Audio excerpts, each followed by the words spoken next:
What's up, everybody? Welcome to Corona Talk. Before we do this? Oh, I'm sorry. What's up, everyone? Yeah. So, guys, my shitty editor Mike, as you guys can tell, we're not very high tech over here. We got some masking tape. Yeah, we have budget cuts, maybe. Yeah, it's or terrible. Low budget. Yeah. Coronavirus is cock-blocking everything around the world. So we had a lot of collabs planned, and that got canceled. I was supposed to be at the track with my Super Trofeo yesterday. That got canceled. I was supposed to have dinner with my girl tonight. That got canceled. So I'm left with my shitty editor Mike, and we're gonna have a Q&A for you guys.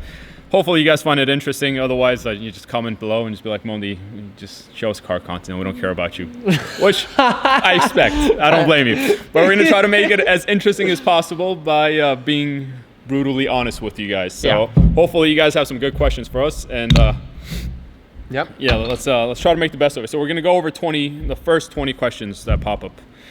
Let's start with the first one. Okay. Ooh, yeah. Question numero uno. Bish, when are you gonna post some more money on track? Money on track. Literally how they said it. Yeah, money on track is gonna come back. I've seen it in the comments. You guys are asking for it, so we'll start incorporating that into the vlogs. We should make a playlist of it.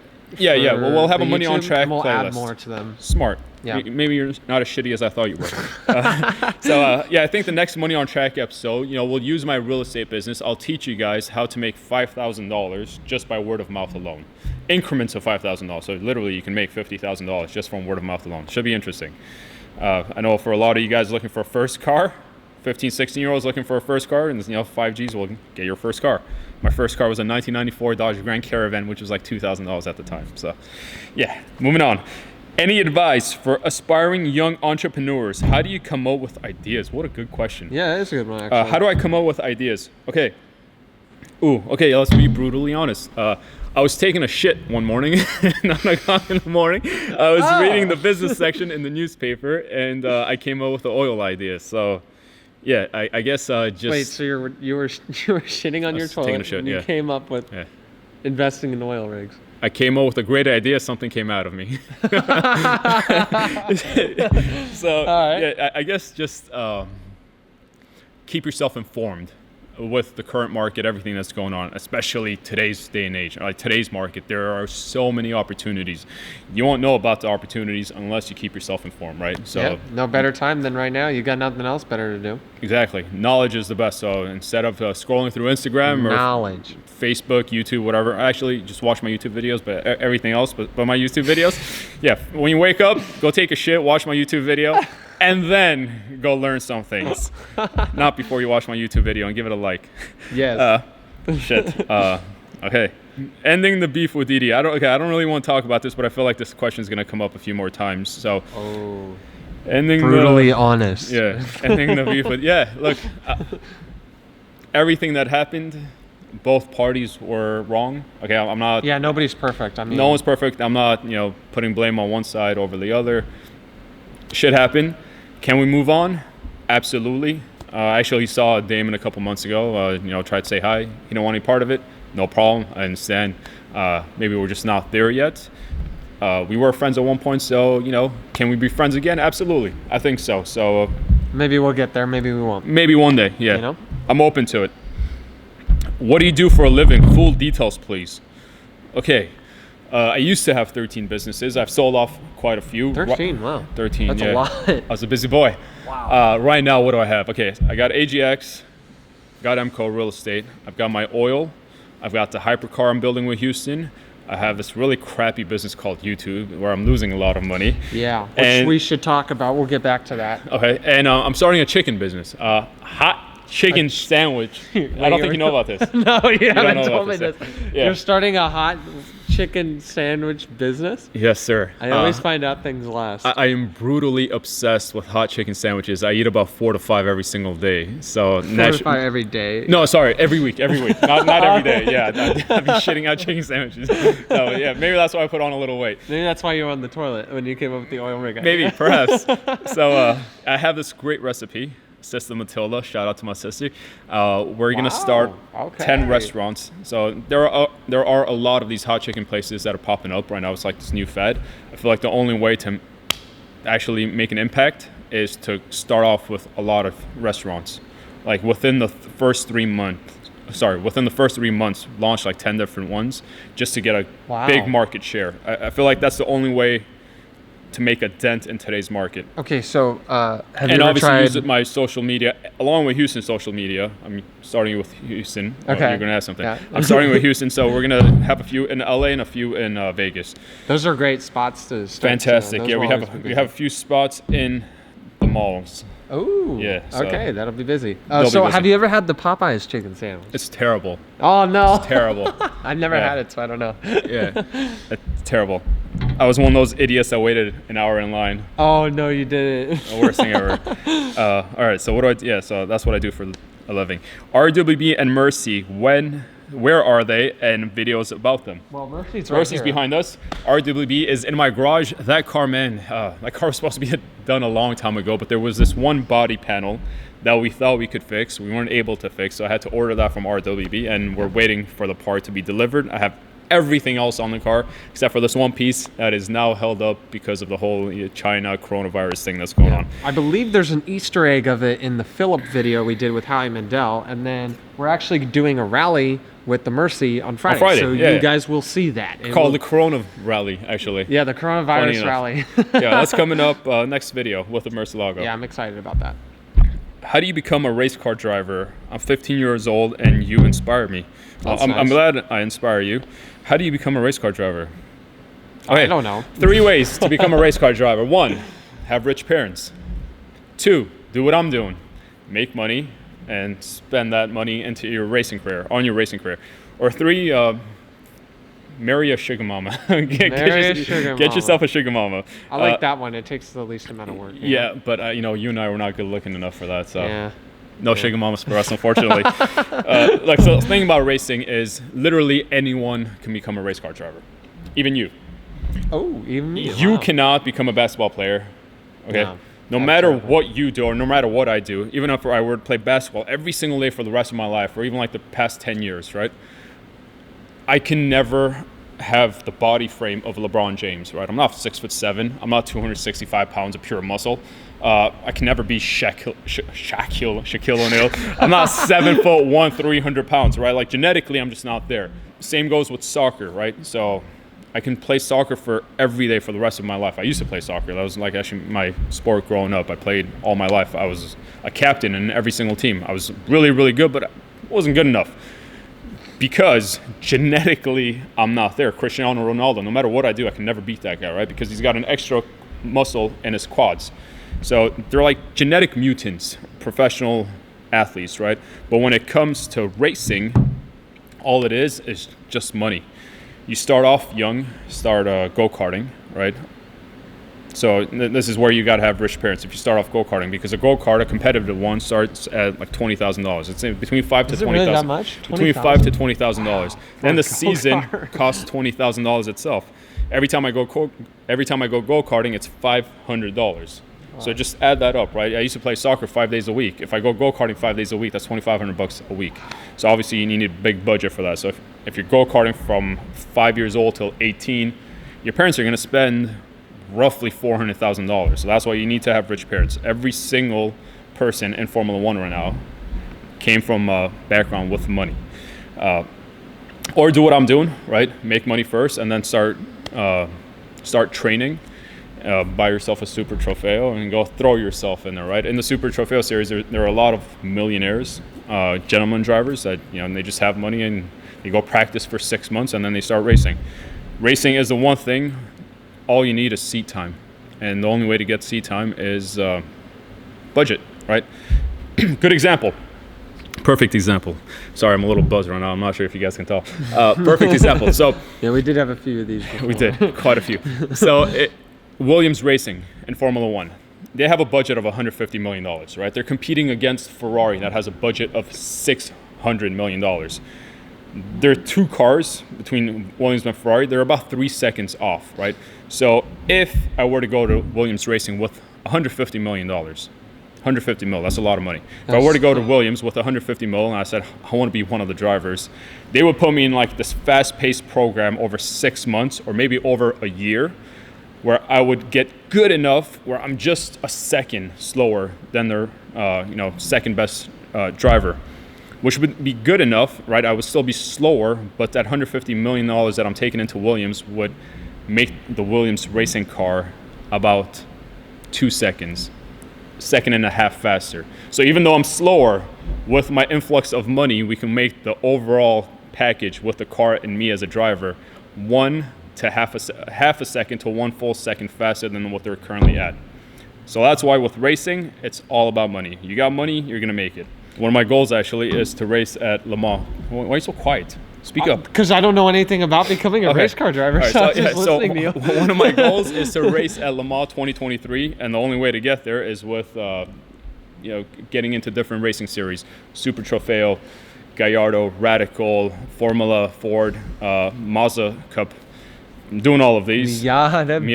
Unfortunately, yes, I know. I got to go race a fucking Miata. Yeah, which is one of the most competitive series, believe it or not. That's even more crazy. competitive than the Super Trofeo series. I didn't know that. Yeah, so I'm going to do all of that to get good enough to go race at Le Mans, and that's going to happen 2023.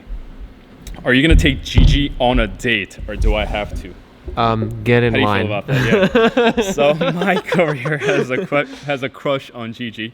Gigi and I are just friends. I don't know why everyone thinks we're dating. It's the weirdest thing. She's way too young for me, and I do have a girlfriend. Yeah. So if anyone's interested in Gigi, man, she's single, she's available, but you got to be a good guy. So get in line, I guess.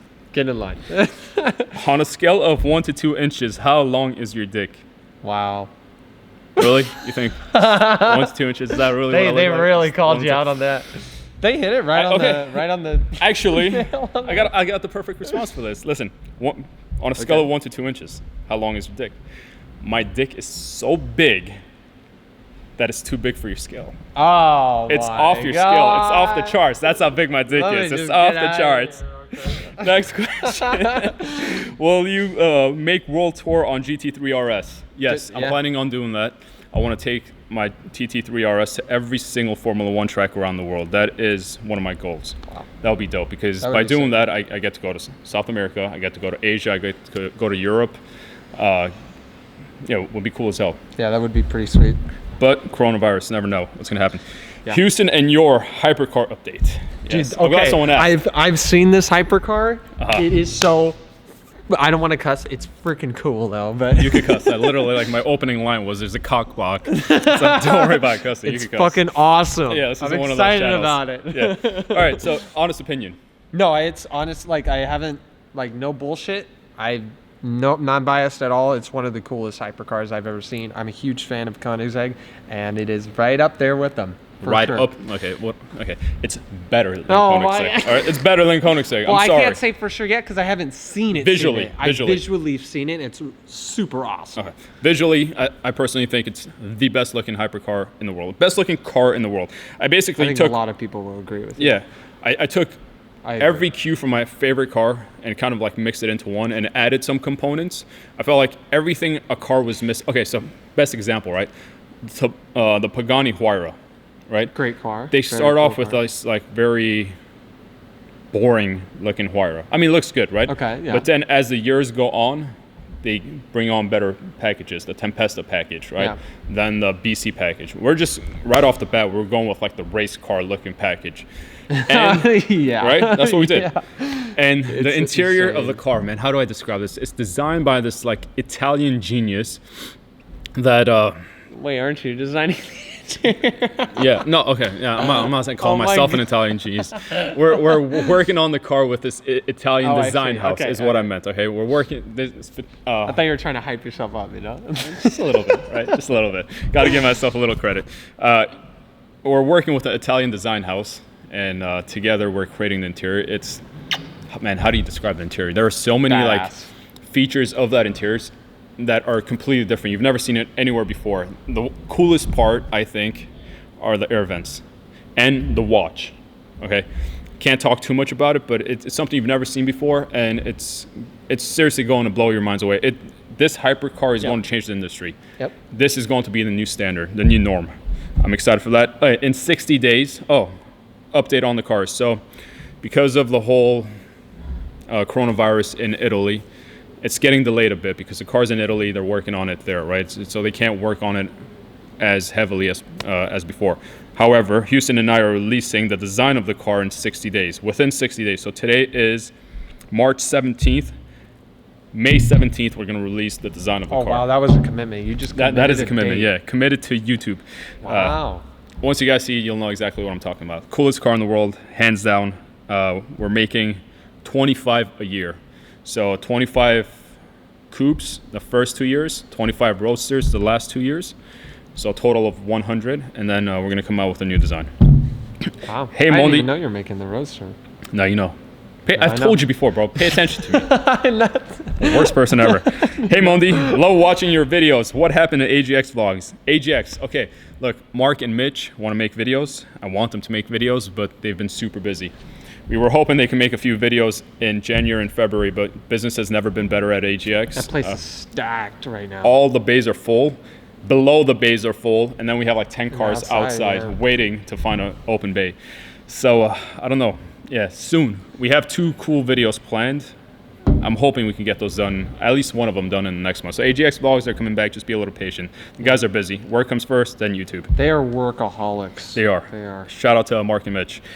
What's the biggest risk you took in life that ended up paying off, and a big one that didn't? I really like that question. It is a good question. I hear your answer. Okay, biggest risks I took in life. Okay, so I used to have 5 towing companies. Some of you guys know. 5 towing companies, 5 locations with 52 trucks. I came up with this, great idea of investing in oil. So I decided to keep one of my businesses, one of the towing locations, sold off 4 of them to come up with enough money to buy the oil well. And the idea behind it was I've turned one towing company into 5, so I know how to do it. I can just replicate the process. Yes, it's going to take me like 3, 4, 5 years, but if shit hits the fan, I can always revert back to the towing company. So that was a big gamble I took, right? I cut my business by 80%, right? Yeah. Lost 80% of my business, gambled on this oil that I knew nothing about, and it paid off. That's how I was able to retire at age 30. So that's the best one, and the worst one. I gave my friend $600,000. One, yeah, 600,000. yeah, we on a business venture no. together, and I lost all my money, man. Oh that was the worst my one. Yeah, God. I lost my money because I basically handed the business to him. I gave him the money, and I expected him to run the business, and he just ran it to the ground. You could have bought me like 2 Mercies for that. I could have bought 2 Mercies. Yeah, I know. I'm still kicking myself in the ass for that one. But you live and learn. So the lesson from that was always be hands-on in your own business. Which is your favorite car in your garage, including the Murcielago? Good question, man. Murcielago actually isn't my favorite. I love it. It's definitely like my top 3 cars I've ever owned. He's out of the honeymoon phase. Yeah, I've just outgrown the Murcielago, right? This is my second one.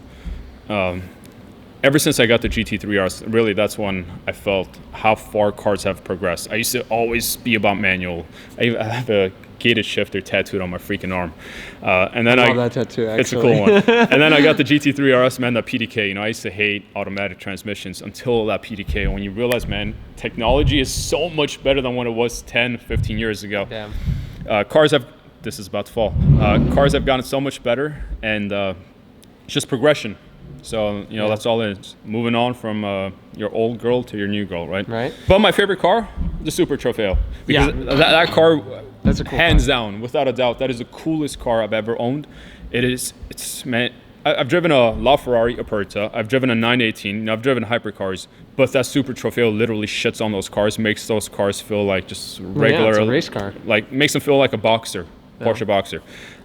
Super Trofeo first, then probably my TT3RS, then the Murcielago. But I feel like the RWB is going to be up there. It's a sick car. Yeah. My favorite. I've never driven the one. Mercy, though. Really? Yeah. A lot of people. Sound-wise, hands down. Yeah. Hands down the Murcielago. I think I speak for everybody when I say that the Murcielago is probably, I would say, the only car I've seen on Instagram or YouTube that I just don't get tired of seeing. Like, there's so many cars out there that YouTubers have and stuff, and they recycle and they go through cars, and like people get tired of seeing them. But that car, I can. It looks so different. Yeah. It's so low. It's so so wide. insane. It's so menacing. It's like the only one. Yeah, it's cool. Next question. Are your lips real? No. Yeah, I'm kidding. yeah. My lips are fake. No, my lips are real. I don't know why people keep asking me this question. It's the weirdest question. Listen, some people come from families with money. Other people come with families with a lot of lips. And Yeah. I'm from one of those families that came from a lot of lips. Bless up. Yeah. Thank you, grandfather. Thank you, father. But, if I had to choose between money and lips, I'd choose money. So Yeah. maybe I was born in the wrong family. But yes, they are real. Please stop asking. Fucking A. That's funny. What's your dream goal to reach other than cars? Keep up the great content, by the way. Thank you.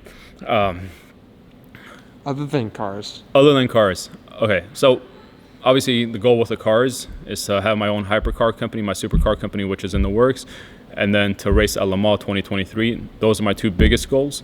Other than that, as far as my personal life, I want to get married and I want to have 3 kids. I'm at that stage in my life where I'm trying to take the next step. Wow. So yeah, baby, if you're watching this, let's impregnate you tonight, huh? Oh my God. No, I'm joking. Mondi growing up. Yeah. Marriage first and then. Where are you from? I mean originally. Okay. I am Armenian. My ancestors were Armenian. My parents were Armenian. Armenian by blood. I was born in Iran. When I was 6 months old, my parents were newlyweds. They had just had me. My dad had a successful business, and he had a bunch of cars. He had a house that he had just built, and then one day it was the Iran-Iraqi war, and they literally came to my dad's work, picked him up, tossed him in a van, and said, "You're going to the army." My dad, being a Christian, did not want to fight for a Muslim country because Christians are usually in the front of the lines, unfortunately, when in Muslim armies. So there was a high probability that my dad would have died. Did he bitch out? Probably, but in the end, he probably made the best decision. Yeah. So he bribed the general a ton of money to go out for a week, to get out for a week, to say bye to his family, his wife and kid. Within that week, he gave everything he had, all his possessions, to his brother, and we fled to Turkey on donkeys through the mountains. That's insane. It's cool. I haven't told you this story. No, this fled is to crazy. Turkey on donkeys. With just enough money for diapers for me, because if we went with any money, with any jewelry, they would have killed us and stolen the money and jewelry. So then from Turkey, we went to Norway. We were in Norway for a month, and then went to Sweden as refugees. So I was born in Iran and grew up from Sweden from the age of 1 to 10, and then moved to the U.S. at the age of 10. What's next? Probably Italy. If I had to guess, that's where I want to retire. Really? I didn't know that either. Yeah, Italy's wow. cool. So that's that. Book recommendations on business success, dude. Not a lot of people ask this. That's a great question. This fantastic questions. Okay, my favorite book, but I'm going to try to come up with a story for this. Okay, so my favorite book, by far, The Richest Man in Babylon, only because this book taught me about investing. Okay. I remember, perfect story. I was 27 years old. I used to make about 50K. That was the first time I broke into like 50K a month. I thought I was. Holy shit. I thought I was big I balling. thought you were going to say like 50K a year. I'm No. like, 50K a month. Yeah, 50K a month. I thought I was big a lot. balling, right? So Well, you I were, thought I was Mr. Hotshot, right? I just started like fresh off the block, just making money. Damn, that's crazy. But how much money did I have in my bank account at the time? $50,000, because I was literally living month to month, paycheck to paycheck. Yeah.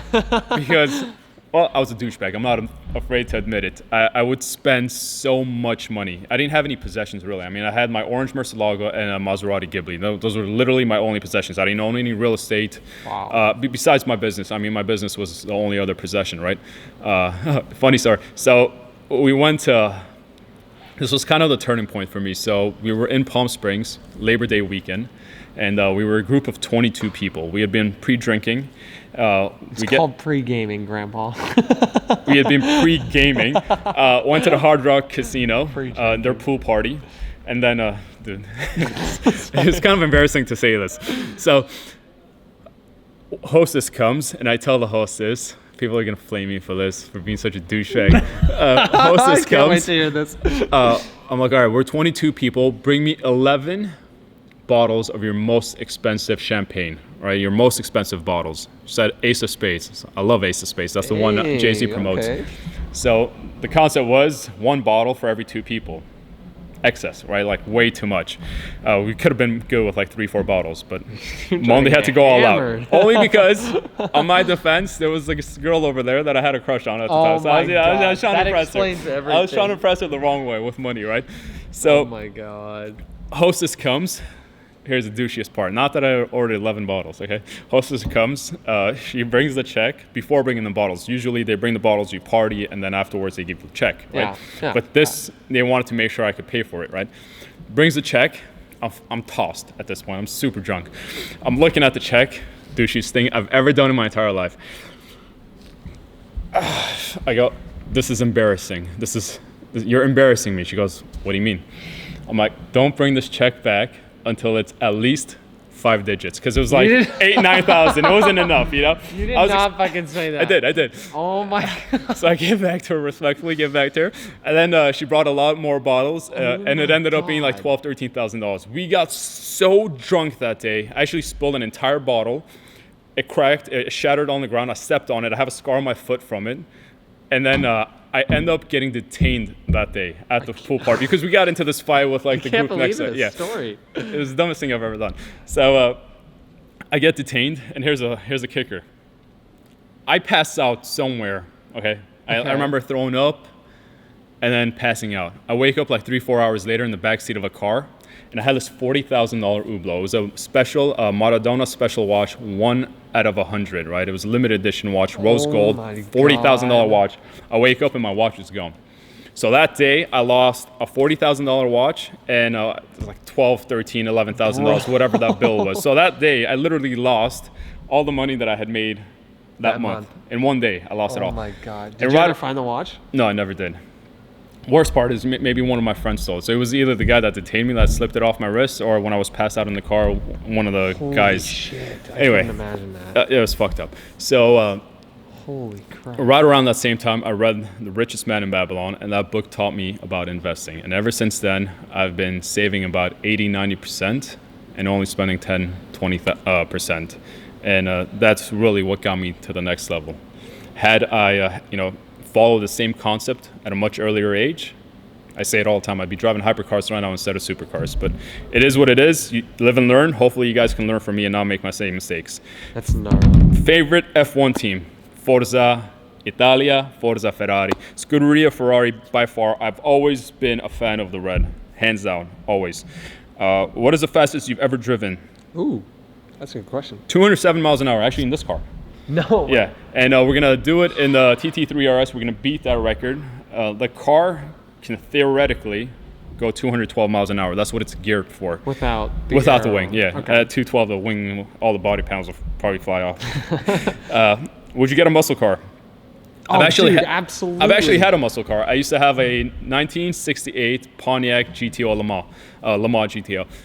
This is actually when I bought my oil fill. I felt very American, I just bought an oil fill, so I bought an American. First time I recently then. Yeah. Okay, I was like 30 years old, so I went and bought a American muscle car. I sold that thing, and I kind of regret it. That was such a cool car because it was so me.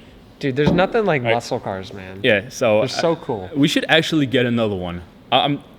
I can get one for like $50K, a retro modded one for $50K. They're like the cheapest thing to buy. Dude, if you're down to get one, that'd be sick. I am down to get one. I love muscle cars. Guys, seriously, would you want to see a muscle car on this channel? That'd be dope. Everyone's buying the C8, but I feel like that car is going to be played out, so why not go? I'm on the C8 vibe, by the way. I'm not at all. C8 would be cool. Comment below. It's got to be from the 60s, though. Comment below what muscle car you guys will want to see on the channel. It's got to be from the 60s. 60s, yeah. 60s. I don't know. Maybe early 70s, just because the Challenger and Charger were cool at the time. Yeah, 71. Yeah. What about a Barracuda? That's it, though. That was the last question. Oh, that was it? That was it. We're already done? Yeah, that was it. Oh, shit. 20 questions. That was quick. Wow. Okay. All right. Maybe because we're tipsy, eh? Yeah, right. Anyway, guys, comment below, right? Yes. Leave a like. Please subscribe to the channel. Yeah. And if you're a good editor, slide in my DMs because I'm trying to replace this fuck. the likes and the comments and everything, it helps. Help out so much with the algorithm. Really, it's ridiculous. I had my friends the other night like and comment and stuff on the video just to help it out, and it sprung it up another like 20,000 views. No way. Yeah, it really did. Yeah, okay. So like it really makes a huge difference. That's awesome. By the way, if anyone wants to rent this place out, terminal8studios.com. We're going to put the link in the description. It's a beautiful place. If you want it for a music video shoot or just to take pictures of your cars or get some cool B-roll of your cars. It doesn't even have to be anything associated with cars. We just love cars. So if you need it for anything. Terminal8studios.com. John, thank you for letting us use this place. On that cue, I'm going to leave. Later, guys. Ciao. Bye. Came through tripping Aquafina. I'm sipping 15. Kept a weapon on me. Blow make bitches. I'm